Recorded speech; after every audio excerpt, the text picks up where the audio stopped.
Hola, ¿qué tal? Excelente día a todas y a todos. En esta clase de clínica procesal laboral vamos a continuar con lo que es el embargo dentro del procedimiento laboral. La clase pasada definimos lo que es el embargo y ahora vamos a ver la parte más específica de esto del embargo.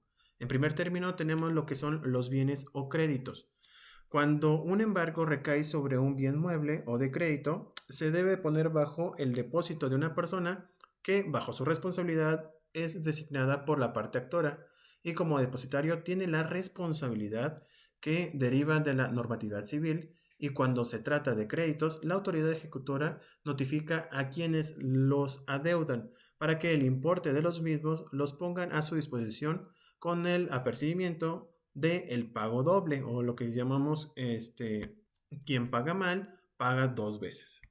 Y esto por incumplimiento a lo ordenado por la autoridad.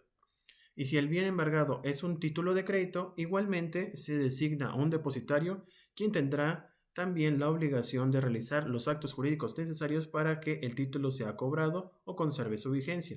En este caso, cuando se tratan de ejecutivos, pues ya acuérdense que aquellos tienen una vigencia dependiendo del título ejecutivo. Entonces, aquellos que se les deposita dichos títulos en dado caso que tenga que cobrarse, van a tener que realizarlo como si fueran los dueños. Al final, cuando se revise qué causó, qué fue lo que se causó con estos títulos ejecutivos, lo que va a pasar es de que si hay solvencia o liquidez, mejor dicho, con estos títulos, pues se van a utilizar precisamente para el pago de la ejecutoria del laudo. Si se tratan de derechos litigiosos, es decir, que están involucrados en un procedimiento diferente al laboral, el presidente ejecutor va a notificar al juez que conoce de este diverso asunto, haciéndole saber de que se ha trabado un embargo laboral sobre el bien y que será nombrado depositario con las obligaciones que para el grado determina la normativa civil. En este caso, el juez es el que va a hacer las veces de depositario. Y esto tiene importancia cuando se trata de la prelación o preferencia de los créditos laborales respecto de otros, inclusive los fiscales. ¿Qué es lo que va a pasar? Si existe este derecho litigioso, el juez va a determinar que de todos los demás que posiblemente sean sus acreedores, no lo vayan a realizar, sino que primero se le va a dar prelación o preferencia a los trabajadores o empleados y posteriormente si quedara algo de ese título, de estos derechos litigiosos, se le va a repartir a los demás acreedores. Cuando se trata de un embargo en empresas, lo que no se va a embargar como tal la empresa, sino que se embarga toda la administración, todo lo que es sus finanzas, todos los recursos que tiene, y lo que va a pasar es que las utilidades que vayan generándose a esta empresa se van a ir o van a tener como fin último el pago de la deuda por parte del demandado. En este caso, ya no es el depositario como tal, lo vamos a llamar interventor. Y como bien dije, va a vigilar la contabilidad y la administración de la empresa, procurando siempre el mayor rendimiento a fin de que las ganancias o en este caso las utilidades se vayan aplicando al pago del crédito laboral. Ahora, conforme al artículo 965, cuando existen algunas circunstancias, puede ampliarse el embargo. Y estos, como bien dije, se encuentran establecidos en la Ley Federal del Trabajo en el artículo 965.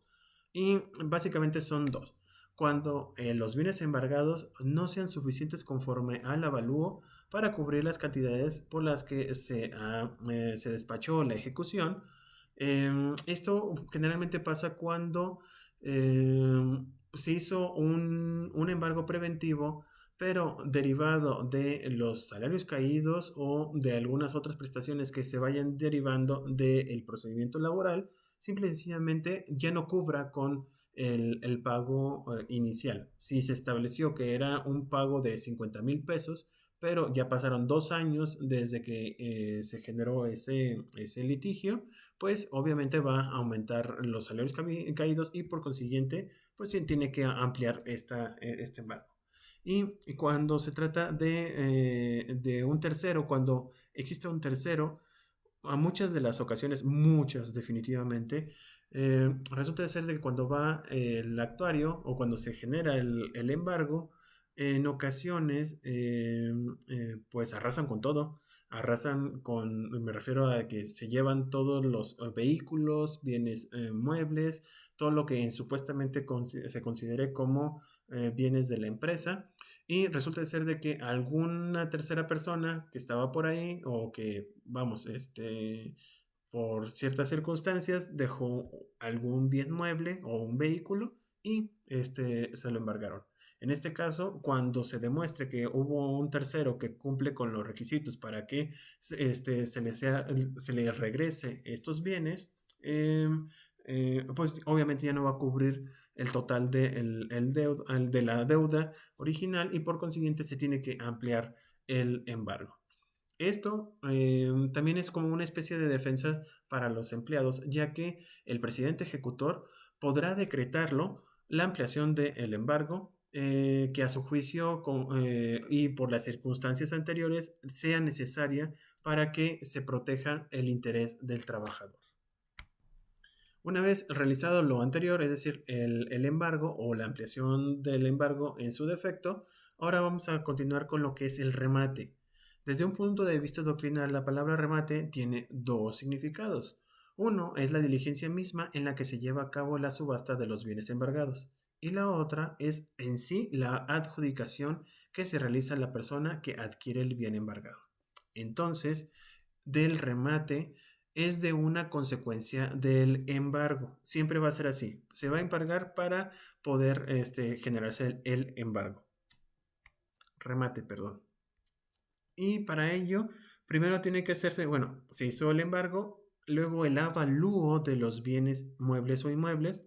Después se va a llevar a cabo una audiencia pública en la que el presidente ejecutor cita a la misma previa a la publicidad necesaria convocando a postores a fin de que la puja que entre ellos se genere pues produzca el mayor precio de los bienes embargados y con base al precio más alto serán adjudicados. Desde luego que el demandado puede liberar esos bienes antes de que se remate o adjudiquen mediante el pago. Aquí lo que rescato, y lo vamos a ver más adelante, pero primero tiene que haber un avalúo y posteriormente se va a hacer como una especie de puja. Siempre se da como un precio menor para que tenga un atractivo hacia los postores y al final de cuentas sea como el ganchito para mejorar el precio.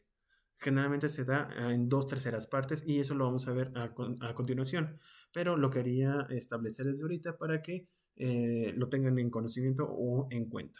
Y sobre todo, cuando existe un embargo, hay prioridad para el demandado de recuperar esos bienes muebles, como pagando lo debido, obviamente, previo al remate.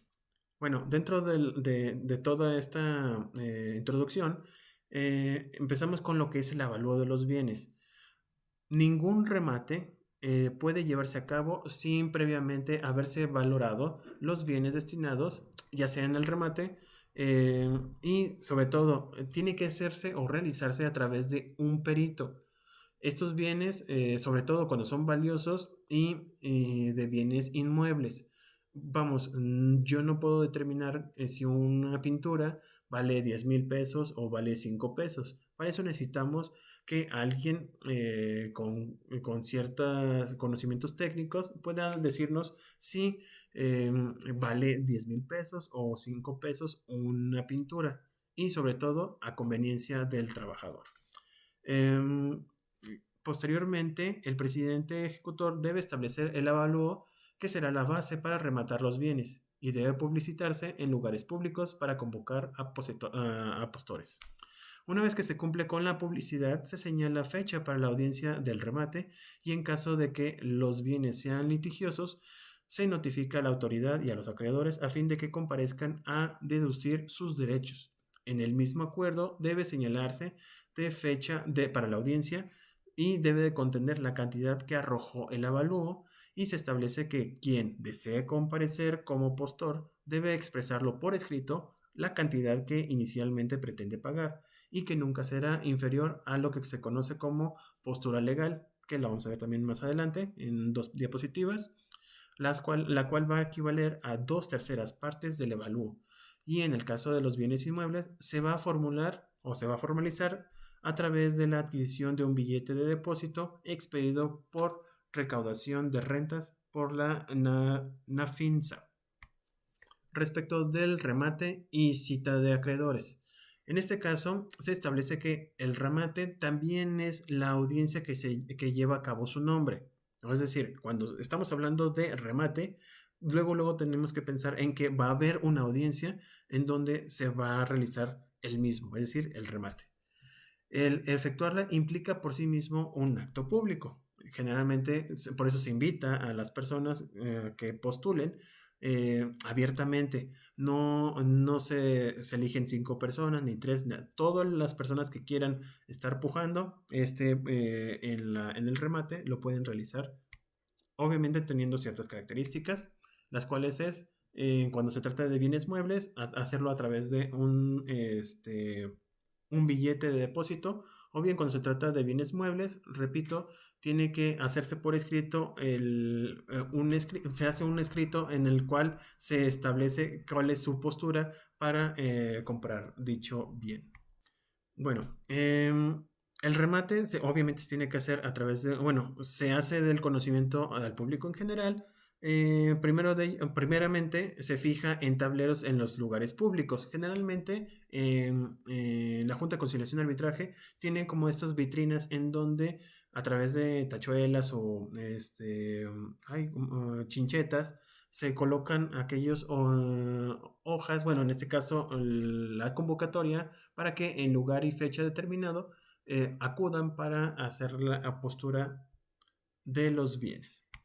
Cuando se trata de bienes inmuebles, además de publicitarse en estos tableros, también se tiene que hacer a través de un diario de mayor circulación de la localidad.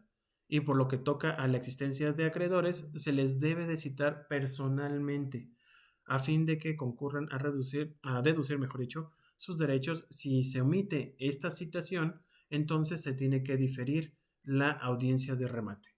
Si no se convocaron, bueno, si se tenía conocimiento de que había acreedores y no se convocaron, se debe de diferir la audiencia. Las violaciones que se generen dentro del procedimiento ejecutivo, según sea el caso de la persona que lo lleve a cabo, en este caso actuario o presidente ejecutor, existe el recurso de revisión, que más adelante vamos a verlo a grandes rasgos, y será respecto a los actos de dicho funcionario. Ahora bien, ¿qué es la postura legal? Se entiende el precio resultante de los avalúos y que es la base en que se inicia la subasta del bien embargado. Esta postura legal se formula por escrito dirigida al presidente ejecutor por la persona denominada postor y que concurrirá a la audiencia de remate. En este escrito se debe manifestar cuál es la cantidad que inicialmente se ofrece para adquirir el bien embargado y que no podrá ser inferior al 10% de la postura legal, la cual siempre será equivalente, como ya dijimos, 2/3 partes del avalúo. En este caso, si cuesta 100 pesos el bien mueble, serían 66 pesos la postura de 2/3 partes, y no puede ser menor al 10%, es decir, aproximadamente 59 pesos. No puede ser menor de 59 pesos si estamos hablando de un bien que cueste 100 pesos. ¿Cuál va a ser el trámite del remate? Bueno, la audiencia de remate se declara abierta por el presidente ejecutor, quien da cuenta de la existencia o no de postores o acreedores en su caso. Después de la declaratoria de apertura, se dará un término de 30 minutos en espera de nuevos postores. Es decir, si hay uno o hay dos, como quiera, se abren esos 30 minutos para tener más, que sea un poquito más atractivo para en este caso, la parte actora, Recuerden que siempre es en beneficio o a los derechos del trabajador. Luego entonces, si se requiere que haya más postores, por eso se dejan los 30 minutos. Pasado el tiempo, el presidente ejecutor va a analizar y calificar las posturas legales. Pueden iniciarse las pujas y el bien embargado se adjudicará a quien haya ofrecido el mayor precio, otorgándosele un término de 3 días para que cumple el precio fijado. Y si es el caso de un bien inmueble, se debe iniciar el trámite para la escrituración correspondiente con base a la documentación que, de acuerdo a la ley, debe proporcionar el embargado. Pero generalmente esto no sucede como tal. Y lo que va a pasar es de que el presidente ejecutor es quien va a firmar por el embargado y ante la escritura respectiva. Recuerden que le estás quitando o se le está quitando un bien al embargado y por lo tanto existe como una especie de resentimiento en contra de esta situación. Muchas veces se niegan los embargados a presentar la escrituración y ya hay jurisprudencia por la cual ya establece que el presidente ejecutor tiene que hacer o hace las veces del embargado para que prosiga la escrituración respectiva. Ya lo vimos hace poquito, bueno, hace 3 diapositivas, 4, y ya también lo hemos visto en otros temas, en otras materias, pero no lo quería dejar desapercibido para reforzar dicha figura. Estamos hablando de las tercerías, que en términos generales significa la intervención de un tercero en juicio ejercitando un derecho procesal en defensa de sus intereses o en su interés. La ley regula 2 tipos de tercerías, ya las hemos visto, repito, excluyente de dominio, que tiene por objeto el levantamiento del embargo practicado en un bien tercero, es decir, distinto al de la propiedad del demandado. Si alguien se lleva su vehículo en un embargo laboral, ustedes tienen el derecho de reclamarlo porque, vamos, era suyo desde un inicio y hubo un error en el acto administrativo. Por lo tanto, hay que acreditar primeramente en este caso la propiedad del bien embargado, y una vez realizado esto se le regresa dicho bien. Cuando se trata de preferencia de créditos, la finalidad es obtener que el crédito del trabajador se pague primero que otras deudas que pudiera tener el demandado. Recuerden que antes de las deudas en materia familiar, primero son las deudas de materia familiar y posteriormente o inmediatamente después son los de materia laboral. Y en estos casos se manifiesta nuevamente el aspecto protector del derecho de trabajo, expresándose en garantizar que lo ganado por el trabajador tenga plena eficacia, excluyendo inclusive créditos que sean del propio gobierno, de propia autoridad gubernamental, es decir, aquellos créditos fiscales del IMSS o de Infonavit. Estos quedan en segundo plano o en tercer plano para que primero se dé estas deudas a los trabajadores y posteriormente, si quedara algo, se entregaran a estos tipos de deudas. Por lo que toca al trámite, este es en vía incidental y por cuerda separada, lo que significa que se forma un expedientillo, así lo ponen. Vamos, es un expediente aparte, separado del principal, y la audiencia incidental es desde la conciliación hasta la admisión de las pruebas y resolución, en lo que le es aplicable. Entre otras palabras, es un juicio chiquito que se desahoga en una sola audiencia, cuyo objetivo es determinar si estos bienes inmuebles o bien estos créditos tienen una prelación a favor del trabajador.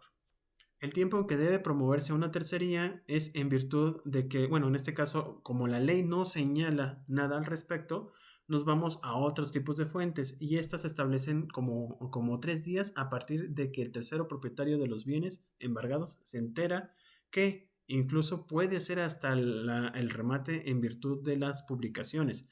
Acuérdense que en materia normativa mexicana, bueno, en las fuentes mexicanas, establecemos algo que es la palabra. Muchas de nuestras normas aplica lo que es el decir la verdad a través de nuestra palabra.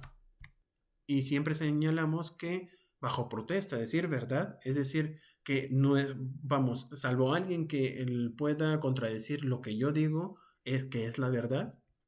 Estas personas pueden señalar de que nunca se enteraron y hasta que escucharon o bien leyeron en el periódico de mayor circulación o que iban pasando casualmente en la Junta de Conciliación y Arbitraje, descubrieron que estaban rematando algún bien suyo, es cuando se dieron cuenta y por eso están interviniendo o están presentando una tercería.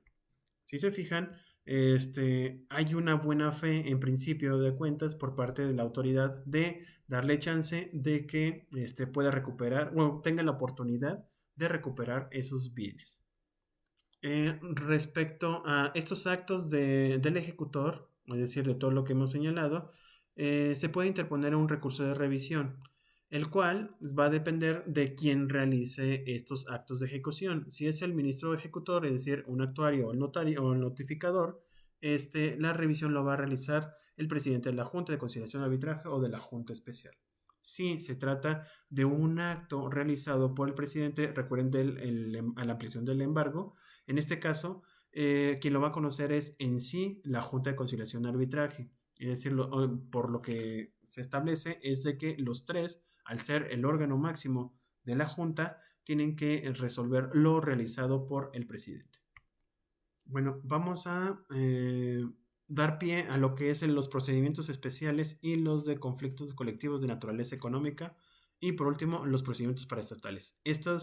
Empezamos hoy, bueno, vamos a terminar hoy con una parte del procedimiento especial, los procedimientos especiales y en las últimas 2 semanas vamos a ver sobre los conflictos colectivos y procedimientos paraprocesales.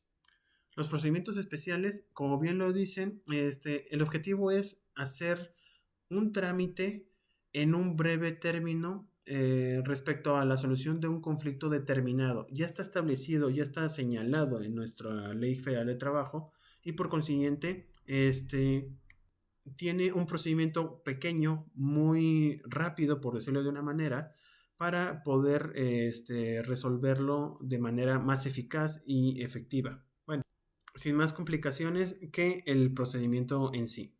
Y generalmente se hace cuando existan causas que lo generen y que se encuentren establecidos en la Ley Federal del Trabajo, cuyo resolución implica resolver o solucionar un problema que implica única y exclusivamente la relación en trabajo. Y ahorita lo vamos a ver. Y sobre todo aquellos que tienen una cuantía menor. Son muchos los casos que señala nuestra ley, pero creo que es prudente hacer una mención de cada uno de ellos de manera rápida y darle una connotación. El primero de ellos corresponde, obviamente, bueno, no obviamente, pero sí salta a la vista, que es las jornadas inhumanas y notoriamente excesivas. Cuando pase esta situación, se puede hacer un procedimiento especial para la disminución de jornadas y sobre todo cuando son de trabajo extremo. También aquellos en los que corresponden a los depósitos y aprobación de la Junta de Conciliación y Arbitraje respecto a los escritos que contengan las condiciones de trabajo para la prestación de servicios de trabajadores mexicanos fuera de la República Mexicana. Resulta ser de que muchas veces las condiciones que se dan aquí en México, aunque nos suenen un poco paupérrimas en algunas ocasiones, créanme que existen otros países que tienen un problema igual o peor que la que tenemos nosotros como nación. Por lo tanto, el hecho de que en una empresa mande a sus trabajadores a trabajar, valga la redundancia, en otro país que no corresponda o que tenga condiciones menores a las que tienen en el país, se tienen que revisar y se hace a través de la Junta de Conciliación y Arbitraje.